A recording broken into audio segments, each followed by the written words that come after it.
মহামানবের সাগর তীরে হেথায় দাঁড়ায় দু বাহু বাড়ায়ে নমি নর দেবতারে উদার ছন্দে পরম আনন্দে বন্দন করি তারে। ধ্যান গম্ভীর এই যে ভূধর নদী জপমালা ধৃত প্রান্তর হেথায় নিত্য হের পবিত্র ধরিত্রীরে এই ভারতের মহামানবের সাগর তীরে। কেহ নাহি জানে কার আহ্বানে কত মানুষের ধারা দুর্বার স্রোতে এলো কোথা হতে সমুদ্রে হলো হারা।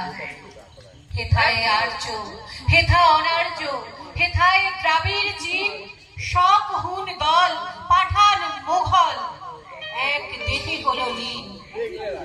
পশ্চিম আজ খুলিয়াছে দ্বার সেথা হতে সবে আনে উপহার দিবে আর নিবে মিলাবে মিলিবে যাবে না ফিরে এই ভারতের মহামানবের সাগর তীরে। এসো হে আর্য এসো অনার্য হিন্দু মুসলমান এসো এসো আজ তুমি ইংরাজ এসো এসো খ্রিস্টান এসো ব্রাহ্মণ সূচি করি মন ধরো হাত সবাকার। এসো হে পতিত হোক অপনীত সব অপমান ভার।